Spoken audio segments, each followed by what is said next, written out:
A los 87 años, Jorge Rivero decidió romper el silencio. Durante décadas, guardó secretos que podían destruir carreras. Hoy, sin miedo y sin nada que perder, empieza a soltar nombres. Y te advierto algo, uno de ellos cambia por completo la historia del cine mexicano. Lo que vas a escuchar no es un chisme, es una confesión que estuvo enterrada más de medio siglo. Jorge Rivero nació el 15 de junio de 1938 en la Ciudad de México, en una época de grandes cambios culturales y sociales. Venía de una familia tradicional de clase media. Una de esas donde el estudio, la disciplina y el esfuerzo eran valores incuestionables. Desde niño no parecía alguien común. Tenía una energía particular, una mirada inquieta, una presencia que se notaba incluso en silencio. No era escandaloso ni problemático, pero sí daba la impresión de que estaba hecho para algo más grande. Desde muy joven destacó en los deportes, especialmente en la natación y el culturismo. Su disciplina y fuerza de voluntad llamaban la atención de quienes lo rodeaban. Ese cuerpo que más tarde se convertiría en su carta de presentación en el cine no fue un regalo del azar, fue el resultado de años de esfuerzo y constancia. A esa fortaleza física se sumaba una mente lógica y ordenada. De hecho, lejos del estereotipo del artista que abandona todo por un sueño, Jorge Rivero eligió primero un camino completamente distinto. Estudió ingeniería química y se graduó con excelentes resultados. Todo parecía indicar que tendría una vida estable, respetable y segura. Era el futuro que su familia esperaba para él, un futuro sin escándalos, sin reflectores y sin sobresaltos. Pero incluso entre fórmulas, laboratorios y cálculos, había algo dentro de él que no terminaba de encajar. Desde la adolescencia estaba profundamente fascinado por el cine. Pasaba horas viendo películas mexicanas y extranjeras, observando no solo las historias, sino los gestos, las miradas, la manera en que los actores lograban transmitir emociones. No era la fama lo que lo atraía, era la posibilidad de vivir otras vidas, de escapar de una realidad demasiado estrecha para lo que sentía por dentro. Mientras la ingeniería lo ataba a los números, el cine le ofrecía libertad. Esa dualidad entre la razón y el instinto lo acompañó durante años, hasta que llegó el momento inevitable de elegir. Y eligió el camino más incierto. Cuando anunció que dejaría la carrera técnica para intentar entrar al mundo artístico, muchos pensaron que estaba cometiendo una locura. Cambiar la estabilidad por un sueño era para la mayoría una apuesta absurda. Pero él estaba convencido de que su lugar no estaba detrás de un escritorio, sino frente a una cámara. Cuando finalmente dio el primer paso en el cine, Jorge Rivero ya tenía algo que no se aprende en ninguna escuela. Presencia, su físico imponente, su mirada firme y su porte elegante creaban una impresión inmediata. No pasaba desapercibido. Y eso en una industria hambrienta de nuevos rostros era una ventaja enorme. Los años 60 eran un momento especial para el cine mexicano. El país vivía una etapa de esplendor, con grandes producciones, estrellas consagradas y un público que convertía a los actores en verdaderos ídolos. En ese escenario, Rivero apareció como una figura distinta, un hombre con un aire moderno, con una masculinidad menos rígida, casi con un toque internacional, pero sin perder la esencia latina. Su debut no fue un estallido inmediato, pero fue firme. Poco a poco fue ganando espacio, demostrando que no solo era un rostro atractivo, sino alguien capaz de transmitir fuerza y sensibilidad al mismo tiempo, algo que no era tan común. Con cada nueva película, su nombre se hacía más conocido. Su imagen empezó a construirse como el del hombre ideal, el galán definitivo, el símbolo de deseo y seguridad. La prensa y el público lo adoraban, pero al mismo tiempo empezaban a preguntarse quién era realmente ese hombre que sonreía frente a las cámaras y mantenía siempre un aire de misterio. Jorge Rivero nunca fue alguien que exhibiera su vida privada. Prefería que lo conocieran por sus personajes. Esa reserva, lejos de perjudicarlo, lo volvió todavía más interesante para el público y los medios. En una industria donde casi todos hablaban de más, él elegía el silencio. Su fama creció rápido, muy rápido. Pasó de ser una promesa a convertirse en uno de los rompecorazones más cotizados de México y de toda América Latina. Su nombre en un cartel era sinónimo de salas llenas. Las mujeres suspiraban por él y muchos menos lo veían como el modelo de lo que significaba ser fuerte, seguro y exitoso. Incluso llegó a ser comparado con figuras internacionales como Sean Connery o Alain Delon. Pero detrás de esa imagen cuidadosamente construida, había un hombre obsesionado con hacer bien su trabajo. Ensayaba, estudiaba sus personajes, se tomaba en serio cada papel. No quería ser solo el guapo de la película. Quería ser respetado como actor. Esa seriedad lo llevó a trabajar con algunas de las figuras más grandes del cine mexicano, entre ellas María Félix, Sasha Montenegro y Susana Dos Amantes. Y aunque esos encuentros dieron lugar a películas exitosas, también despertaron rumores, porque la química que se veía en pantalla muchas veces no se quedaba ahí. La vida personal de Jorge Rivero empezó a convertirse en alimento para las revistas de espectáculos. Bastaba con que apareciera junto a una mujer para que se hablara de un nuevo romance. Algunos eran ciertos, otros no tanto, pero él casi nunca confirmaba ni desmentía nada. Prefería callar. En parte por discreción, en parte porque sabía que una palabra mal colocada podía convertirse en un escándalo imposible de controlar. Con el tiempo, la fama de conquistador de Jorge Rivero se fue consolidando. Las revistas hablaban de él, los rumores se multiplicaban, y cada nueva aparición pública era analizada con lupa. Pero detrás de esa imagen de hombre seguro y triunfador, empezaba a formarse un cansancio silencioso. No todas las historias terminaban en escándalo, pero muchas dejaban cicatrices. Algunas mujeres se acercaron a él por verdadero afecto, otras lo vieron como un camino hacia algo más grande, y otras simplemente se fueron cuando dejaron de sentirse el centro de su atención. Rivero, fiel a la imagen que el público esperaba de él, casi nunca mostraba lo que esas rupturas le provocaban por dentro. A la par de los conflictos amorosos, también empezaron a aparecer las tensiones profesionales. Su carácter directo y su negativa a participar en ciertos juegos de favores empezaron a ganarle una reputación incómoda. Algunos directores lo veían como alguien difícil, algunos productores preferían trabajar con actores más manejables, y aunque su nombre seguía siendo fuerte en taquilla, poco a poco empezaron a surgir obstáculos que antes no existían. Rivero empezó a notar que ciertos proyectos prometidos nunca se concretaban, que algunas puertas que antes estaban abiertas ahora parecían cerrarse sin explicación clara. En público todo seguía siendo sonrisas y reconocimientos. En privado el ambiente era cada vez más frío. Aún así, su carrera continuó. Siguió trabajando, siguió protagonizando películas y siguió siendo una figura admirada. Pero algo había cambiado. Ya no se movía en un terreno ingenuo. Había aprendido a base de golpes que en ese mundo la lealtad es frágil y la memoria muy corta. Fue también en esos años cuando empezó a darse cuenta de quiénes estaban realmente a su lado y quiénes solo estaban mientras era conveniente. Algunos amigos desaparecieron cuando las cosas se complicaron. Otros se quedaron pero con una distancia prudente. Y unos cuantos, con el tiempo, demostrarían que no eran tan amigos como él creía. Todo eso fue acumulándose. Cada romance complicado, cada promesa incumplida, cada proyecto que se esfumaba sin explicación, iba construyendo una historia interna muy distinta a la que el público veía. Y aunque todavía faltaban muchos capítulos por escribirse, Jorge Rivero ya había entendido algo fundamental. Su vida no iba a ser recordada solo por las películas, sino también por las batallas silenciosas que libró fuera de la pantalla, porque lo más duro aún estaba por venir. Y una de esas heridas, la más profunda, no se la causaría una mujer, sino alguien en quien confiaba como a un hermano. Pero esa es otra parte de la historia. Para ese punto, Jorge Rivero ya no era ningún novato. Había sobrevivido a escándalos, romances peligrosos y juegos de poder que a muchos los habían dejado fuera del camino. Pero lo que nunca imaginó fue que el golpe más duro no vendría de un productor, ni de un romance mal elegido, ni de un jefe de estudio. Vendría de alguien de su propio círculo, de alguien que llamaba amigo. Se conocían desde hacía años. Habían compartido sets, giras, fiestas y secretos. En público se mostraban como aliados, casi como hermanos. En privado había confianza, consejos y una complicidad que parecía inebrancable. Ese hombre conocía cosas de Rivero que muy pocos sabían. Debilidades, miedos, proyectos que todavía no eran públicos. Y justamente por eso, cuando decidió traicionarlo, el daño fue perfecto. Todo empezó con un proyecto grande. Una producción ambiciosa, con presupuesto fuerte y con la promesa de relanzar aún más su carrera. Rivero estaba prácticamente dentro. Los acuerdos verbales ya estaban hechos. Los productores lo veían como el rostro ideal. Pero en ese mundo, nada está asegurado hasta que está firmado. Y a veces, ni siquiera entonces. Su amigo también estaba cerca de ese proyecto. No como protagonista, sino en un papel secundario, pero con hambre de más. Sabía que esa película podía cambiarle la vida. Y también sabía que el nombre de Rivero era el principal obstáculo entre él y ese papel. Lo que hizo después fue frío y calculado.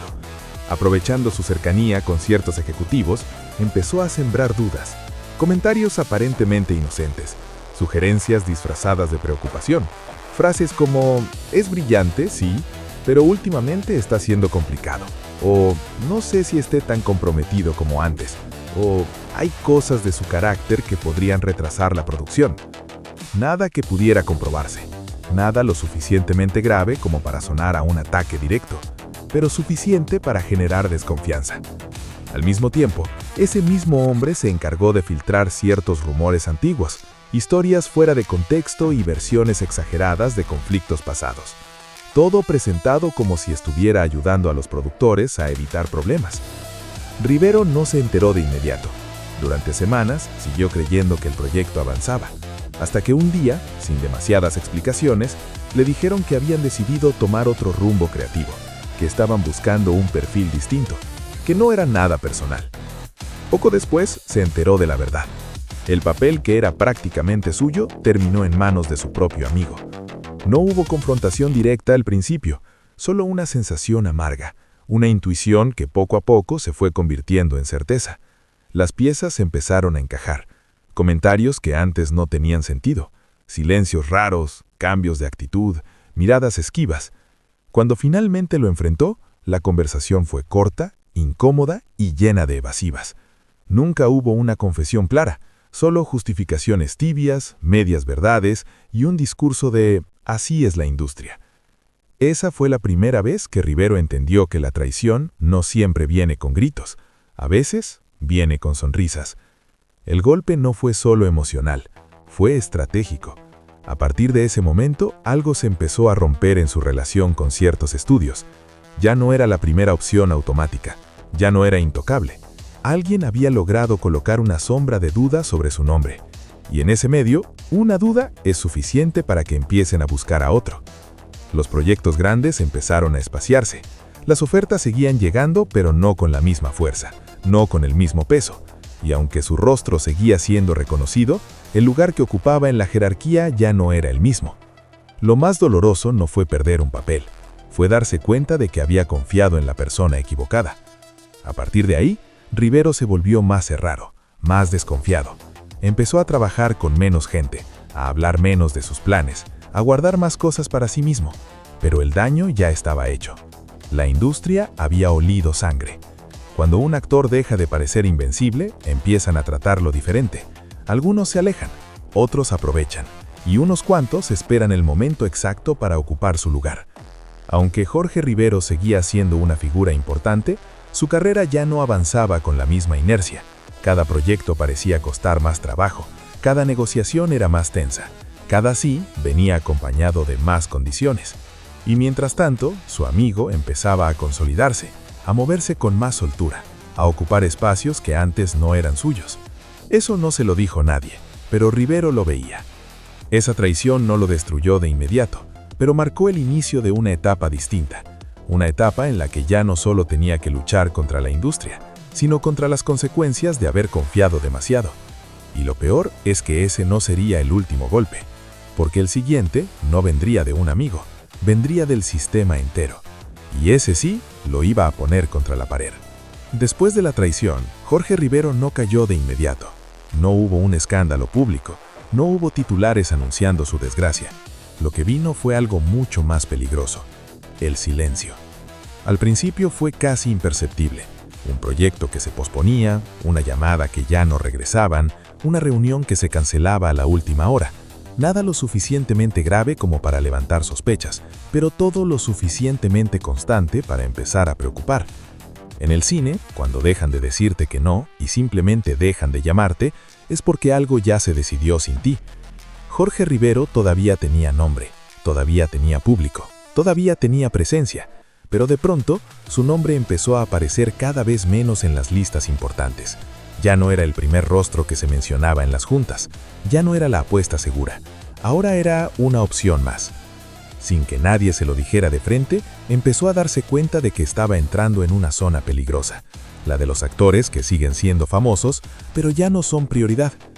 Algunos directores con los que había trabajado durante años empezaron a decirle que no era personal, que el estudio quería algo diferente, que estaban buscando caras nuevas. Siempre había una excusa elegante.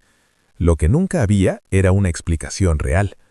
En privado, empezó a escuchar rumores, que si era difícil, que si no era tan manejable como antes, que si tenía una reputación complicada. Historias infladas, medias verdades y versiones torcidas de conflictos viejos que ahora regresaban convertidos en etiquetas. Eso es lo que hace el sistema cuando quiere deshacerse de alguien. No lo ataca de frente, lo va desgastando. Rivero empezó a aceptar proyectos que antes ni siquiera habría considerado. Películas más pequeñas, producciones con menos presupuesto, papeles menos protagónicos. No porque ya no pudiera con más, sino porque las opciones reales se estaban reduciendo. Para el público, seguía trabajando. Para la industria, ya estaba en otra categoría.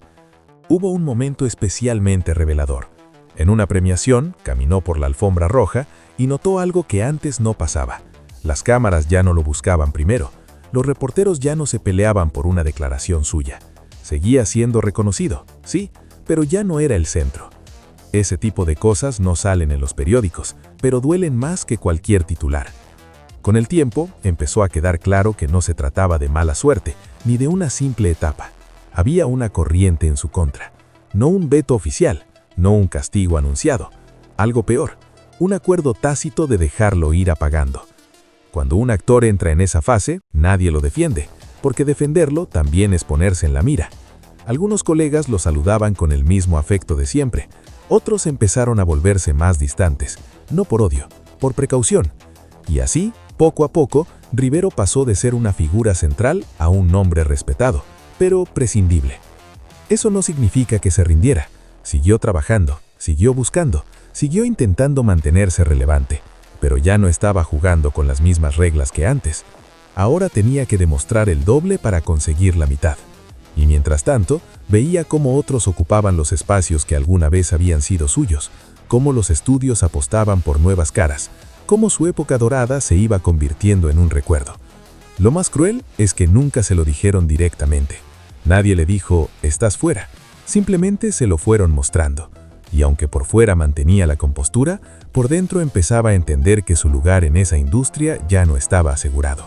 Lo que todavía no sabía es que la caída aún no había terminado, porque cuando el sistema decide que ya no te necesita, no solo te quita el presente, también intenta borrar tu futuro. Durante un tiempo, Jorge Rivero se negó a aceptarlo. En su cabeza todavía era el mismo de antes, el protagonista, el nombre fuerte, el que llenaba carteles. Pero la industria ya había pasado página. Los proyectos grandes ya no llegaban, y cuando llegaban no eran para él, eran para otros, para actores más jóvenes, más manejables, más convenientes. Rivero intentó reinventarse, aceptó papeles que antes jamás habría considerado, villanos secundarios, personajes de apoyo, apariciones especiales que duraban más en el póster que en la película. Cada sí que decía era un pequeño recordatorio de que estaba bajando un escalón más. Hubo un intento claro de regreso, un proyecto que, según le prometieron, iba a marcar su gran retorno. Se preparó como en sus mejores tiempos, entrenó, bajó de peso, se comprometió de verdad, pero el proyecto se cayó. No por falta de dinero, no por problemas de producción, se cayó porque alguien decidió que su nombre ya no convenía. Ese fue el golpe que ya no pudo disfrazar. A partir de ahí, las ofertas se volvieron esporádicas, irregulares, mal pagadas. A veces ni siquiera eran ofertas, eran favores. Aparecer en una película de un amigo, salir en una serie con un conocido, prestar su nombre para levantar un proyecto pequeño. De estrella a recurso. Y lo peor no fue lo económico, fue lo simbólico. Pasó de elegir papeles a esperar llamadas, de negociar contratos a aceptar condiciones, de ser indispensable a ser opcional. En entrevistas todavía hablaba con dignidad, nunca se victimizó públicamente, nunca acusó a nadie con nombre y apellido, pero entre líneas se notaba el cansancio, la sensación de haber sido empujado fuera de un lugar que él ayudó a construir. El público, como siempre, solo veía el resultado final. Ya no sale tanto, ya no está de moda, ya pasó su tiempo.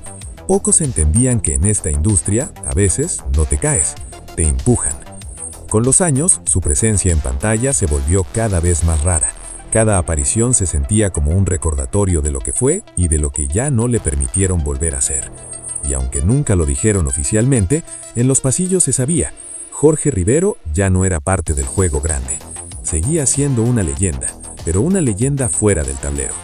Lo más triste es que nunca hubo justicia, ni explicación, ni cierre real, solo un silencio largo. Y ese silencio también es una forma de castigo. Con el paso de los años, el nombre de Jorge Rivero empezó a mencionarse más en pasado que en presente. ya no como el protagonista seguro, sino como lo que queda cuando una industria decide que ya no eres conveniente. Su historia no terminó con un escándalo, no terminó con un juicio, no terminó con una disculpa pública. Terminó con algo peor, con el olvido programado. Porque en el mundo del espectáculo no hay castigo más cruel que ese.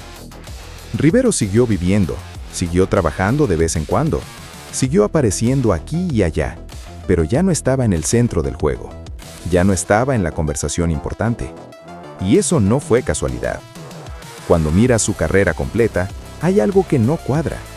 Un actor con presencia, con nombre, con público, que simplemente deja de ser prioridad de un día para otro. No fue falta de talento, no fue falta de público, fue otra cosa. Fue el sistema. Ese mismo sistema que te sube rápido cuando le convienes y te baja todavía más rápido cuando dejas de servirle. Hoy, muchos lo recuerdan con respeto, algunos con nostalgia, otros apenas lo ubican. Pero pocos saben lo que realmente pasó detrás.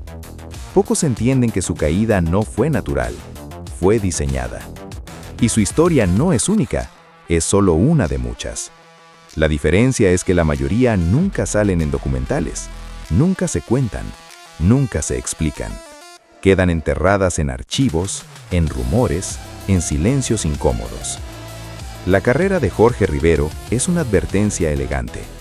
En este negocio, el talento te abre la puerta, pero el poder decide cuándo te la cierran en la cara. Y a veces lo hacen sin hacer ruido, sin escándalo, sin testigos. Solo apagan la luz y siguen con el siguiente. Suscríbete.